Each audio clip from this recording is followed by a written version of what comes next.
Hi hello welcome back to our channel style and stitch with Siri. So ఈరోజు అయితే simple Anarkali frock cutting and stitching చూసేద్దాము. So దీనికోసం నేను 4 metres main fabric, 3 metres lining fabric తీసుకున్నాను. Main fabric వచ్చేసి georgette material, దాని కిందకి నేను క్రేప్ మెటీరియల్ లైనింగ్ తీసుకున్నాను. సో ఫస్ట్ అయితే నేను లైనింగ్ ఫ్యాబ్రిక్ కట్ చేసుకుంటున్నాను.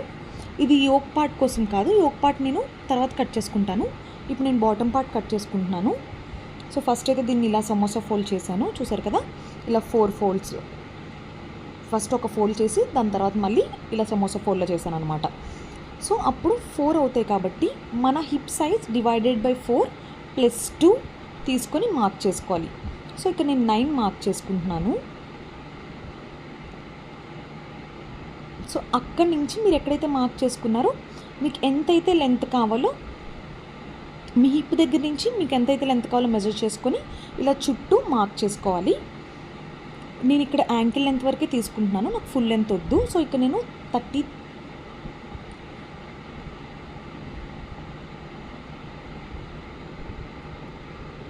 నేను ఇక్కడ 30 తీసుకున్న దాన్ని ఇలా కట్ చేసేస్తున్నాను.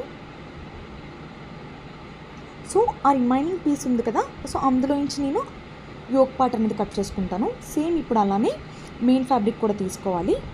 సో ఇక్కడ లైనింగ్ ఫ్యాబ్రిక్ వచ్చేసి 3 మీటర్సే కాబట్టి నేను నార్మల్గా ఇలా 4 ఫోల్డ్ చేశాను. ఇక్కడ చూడండి, ఇక్కడ నేను ఆల్రెడీ ఒక ఫోల్డ్ చేశాను, మళ్ళీ దాన్ని ఇంకొక ఫోల్డ్ చేసి ఇప్పుడు ఇలా సమోసా ఫోల్డ్ చేసుకున్నాను. సో దీన్ని బట్టి 8 ఫోల్డింగ్స్ వచ్చాయి ఇక్కడ.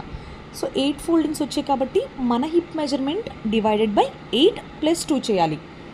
సో ఇందాక మనం లైనింగ్ ఫ్యాబ్రిక్ 4 ఫోల్డ్స్ చేసాం కాబట్టి డివైడెడ్ బై 4 చేసాము. ఇప్పుడు నేను ఇక్కడ 8 చేశాను కాబట్టి డివైడెడ్ బై 8 చేయాలన్నమాట. సో ఇలా అయితే మనకి ఫ్లేర్ చాలా ఎక్కువ వస్తుంది, ఇలా రౌండ్ ఫ్లేర్ వస్తుంది అనమాట.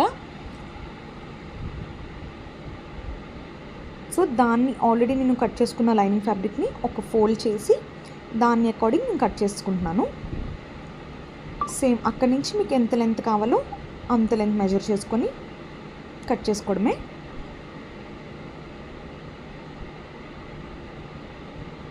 సో ఇలా కట్ చేసుకున్న తర్వాత రిమైనింగ్ పార్ట్ ఉంది కదా, దాన్ని నేను యోక్ పార్ట్కి యూజ్ చేస్తాను. ముందుగా యోక్ పార్ట్ కట్ చేసుకుంటే మనకు కొద్దిగా ఫ్యాబ్రిక్ తక్కువ అయిపోతుంది కదా, సో ఫ్యాబ్రిక్ని మనం ఇలా యూజ్ చేసుకోవచ్చు అనమాట. ముందు ఇది కట్ చేసుకుంటే మనకి ఆ ఫ్యాబ్రిక్ మిగులుతుంది కాబట్టి అందులో మనకి మ్యాక్సిమం అప్పర్ బాడీ అయిపోతుంది.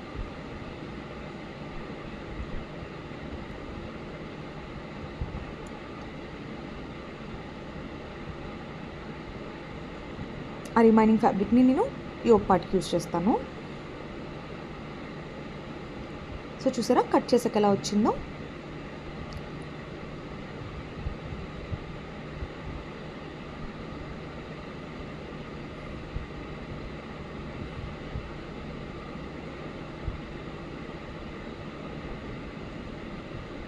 చూసారా లైనింగ్ ఫ్యాబ్రిక్కి మెయిన్ ఫ్యాబ్రిక్కి ఎంత డిఫరెన్స్ ఉందో.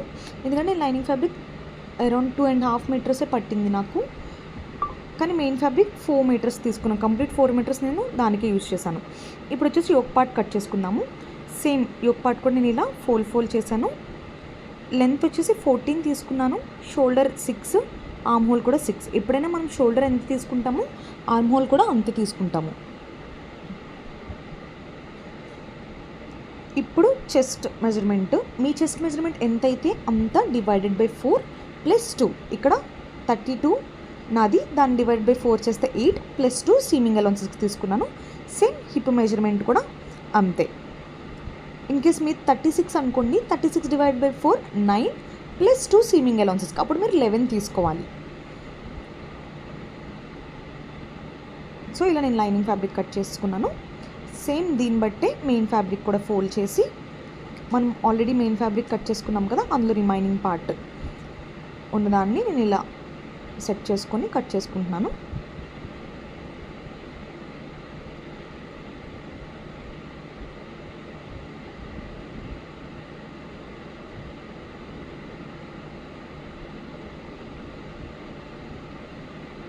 ఇప్పుడు హ్యాండ్స్ కట్ చేసుకుంటున్నాను. హ్యాండ్స్ నేను షార్ట్ హ్యాండ్సే పెడదాం అనుకుంటున్నాను. హ్యాండ్స్ విత్ వచ్చేసి 10 తీసుకున్నాను, లెంత్ వచ్చేసి 5 తీసుకున్నాను.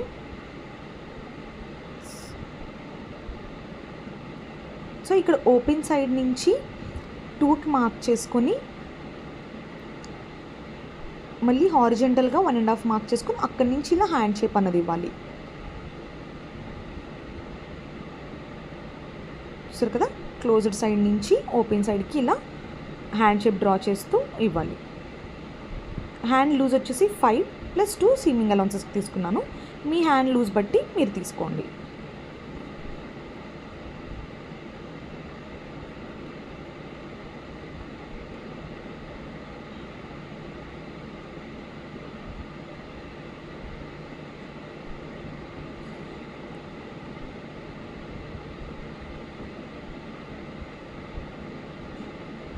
సేమ్ నేను సెకండ్ హ్యాండ్ కూడా అలానే కట్ చేసేసుకుంటున్నాను.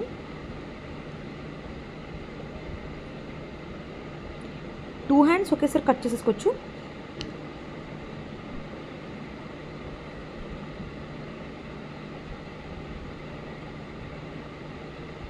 ఇప్పుడు సేమ్ దాన్ని మెయిన్ ఫ్యాబ్రిక్ మీద పెట్టి కట్ చేసుకుంటున్నాను. ఇక్కడ నేను సేమ్ 4 ఫోల్డ్ చేసుకున్నాను. అటు సైడ్ వచ్చేసి క్లోజ్డ్ సైడ్, ఇటు సైడ్ వచ్చేసి ఓపెన్ సైడ్. సేమ్ మనం లైనింగ్ ఫ్యాబ్రిక్ దాని మీద పెట్టి కట్ చేసుకోవడమే.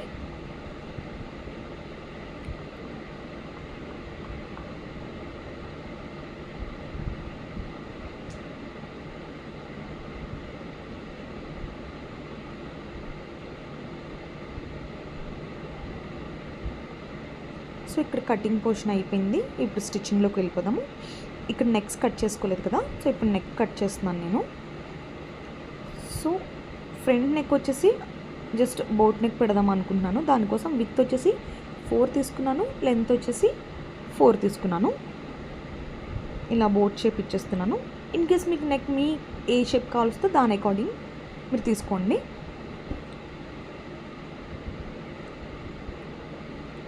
ఇప్పుడు బ్యాక్ నెక్ కట్ చేస్తున్నాను.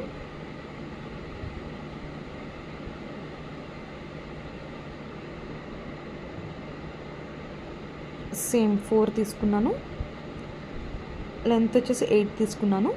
సో పైనుంచి ఇక్కడ ఒక 2 ఇంచెస్కి మార్క్ చేసుకొని ఈ మధ్యలో నేను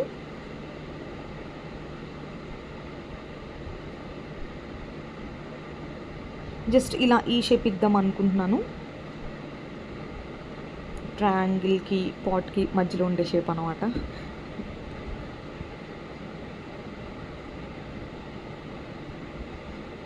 ½ ఇంచ్ అనేది వదిలేసుకుంటే మీకు స్టిచ్ చేసుకున్నప్పుడు ఈజీగా ఉంటుంది కట్ చేయకుండా. సో ఇప్పుడు కటింగ్ చూసేద్దాము. So first main fabric right సైడ్లో పెట్టి దానిపైన ఇలా లైనింగ్ ఫ్యాబ్రిక్ పెట్టాలి. సో ఇప్పుడు కాటన్ ఫ్యాబ్రిక్ అయినా జార్జెట్ ఫ్యాబ్రిక్ అయినా ఏదైనా ఈ పిన్స్ పెట్టుకుంటే మీకు చాలా యూజ్ అవుతుందండి. మెయిన్ ఇలాంటి ఫ్యాబ్రిక్స్కి అయితే పిన్స్ అయితే ఖచ్చితంగా పెట్టాల్సిందే, ఎందుకంటే క్లాత్ జారిపోతూ ఉంటుంది. ఇది పెట్టామనుకో క్లాత్ అనేది స్టేబుల్గా ఉంటుంది. మీకు కుట్టేటప్పుడు కూడా అటు ఇటు జరగకుండా ఉంటుంది, మీరు ఈజీగా కుట్టుకోగలరు అనమాట.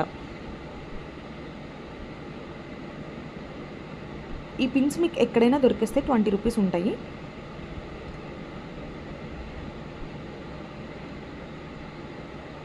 చూసారా, పిన్స్ పెట్టుకుంటే ఏంటంటే క్లాత్ జరగట్లేదు అక్కడ. సో ఇప్పుడు ఎక్స్ట్రా పీస్ కట్ చేసేసుకొని ఇలా కట్స్ పెట్టేసుకుంటాను నేను. కట్స్ పెట్టుకోవడం వల్ల మనకి ఏ నెక్ షేప్ అయినా ఈజీగా టర్న్ అవుతుంది. ఆ నెక్ షేప్ చాలా క్లియర్గా కనిపిస్తుంది అనమాట.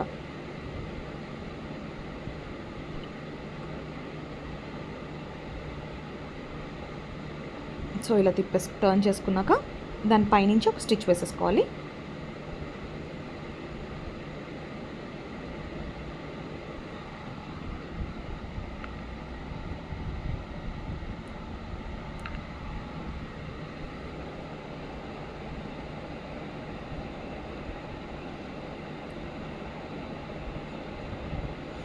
సో ఇప్పుడు బ్యాక్ది కూడా నేను అలానే చేస్తున్నాను.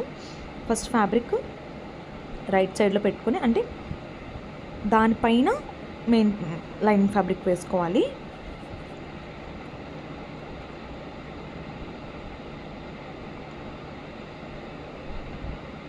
ఇలా క్లాత్ అసలు ఎటు జరగకుండా మనం పిన్స్తో సెక్యూర్ చేస్తాం అనుకోండి, మనం ఈజీగా స్టిచ్ చేసేసుకోవచ్చు.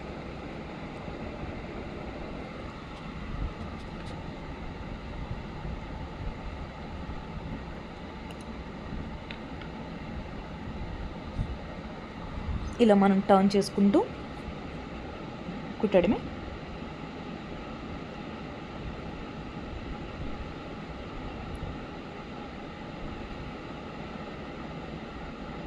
చూసారా ఇప్పుడు ఆ మధ్యలో అది అన్నది ఇప్పుడు కట్ చేస్తున్నాను.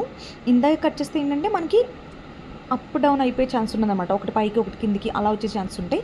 సో ఇలా మనం స్టిచ్ చేసుకున్నాక కట్ చేస్తే నీట్గా వస్తుంది.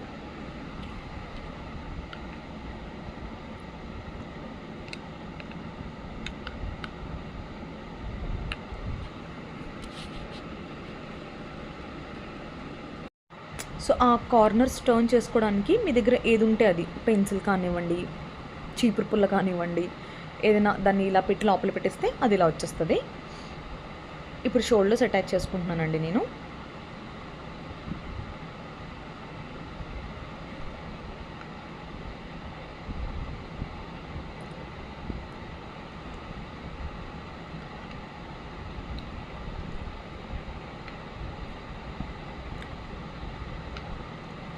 ఇప్పుడు హ్యాండ్స్కి లైనింగ్ అటాచ్ చేసుకుంటున్నాను. సేమ్ హ్యాండ్స్ వచ్చేసి మెయిన్ ఫ్యాబ్రిక్ వచ్చేసి రైట్ సైడ్లో ప్లేస్ చేసి దానిపైన లైనింగ్ ఫ్యాబ్రిక్ వేసుకొని ఇలా కుట్టేసి దాన్ని టర్న్ చేసి దానిపైన మళ్ళీ ఒక స్టిచ్ వేసేస్తున్నాను.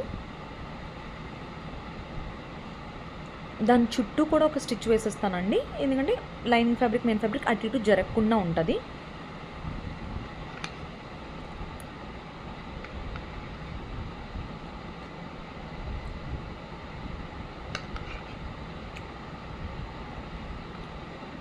సో ఇలా ఎక్స్ట్రాస్ ఏమైనా ఉంటే కట్ చేసేసుకోండి.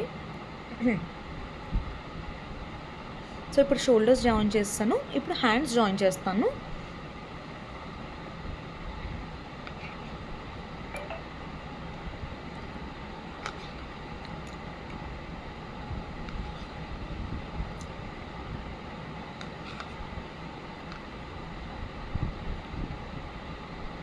సో హ్యాండ్స్ కూడా జాయిన్ చేస్తానండి. ఇప్పుడు యోక్ పార్ట్ అయిపోయింది. దీని కిందకి మనం బాటమ్ పార్ట్ అటాచ్ చేసేసుకోవడమే. So first lining main fabric attach చేసుకుందాము.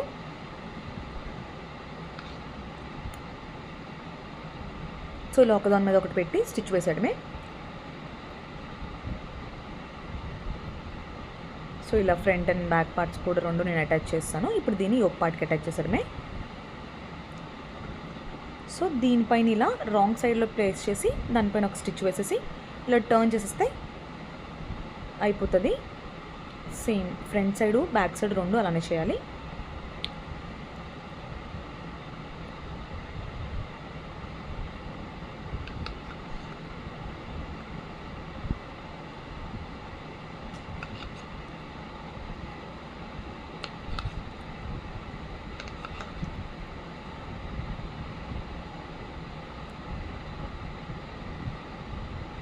సో ఇలా 2 సైడ్స్ చేసాక మనం ఇలా ఫోల్డ్ చేసుకొని మన మెజర్మెంట్స్ ప్రకారం మనం స్టిచ్ వేసేయడమేనండి. అంతా అయిపోయినట్టే. సేమ్ మీ మెజర్మెంట్స్ ఎంతైతే అంత /4 చేసుకొని దానికి తగ్గ స్టిచ్ వేసేయడమే.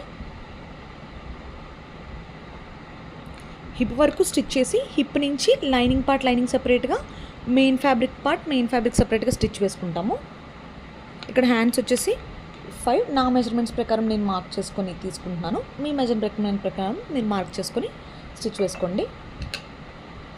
ఇలా హిప్ వరకు స్టిచ్ చేసుకున్న తర్వాత ఫస్ట్ మెయిన్ ఫ్యాబ్రిక్ 2 తీసి అటాచ్ చేసుకొని దాని తర్వాత లైనింగ్ ఫ్యాబ్రిక్ అటాచ్ చేసుకోవాలి. 2 సెపరేట్గా చేసుకోవాలండి. ఎందుకంటే 2 ఒకే ఇది వచ్చేసి 2.5 మీటర్స్ తీసుకున్నాం, అది వచ్చేసి 4 మీటర్స్ తీసుకున్నాం కదా. సో మెయిన్ ఫ్యాబ్రిక్ వచ్చేసి గేర్ ఎక్కువ ఉంటుంది మనకి. సో ఇలా అటాచ్ చేసుకున్నాక ఇది నేను ఇంకా జిగ్జాగ్ చేయలేదు. జిగ్జాగ్ చేయకుండానే చూసారా ఎలా ఉందో. సో దీన్ని జిగ్జాగ్ చేసేస్తాను ఇప్పుడు.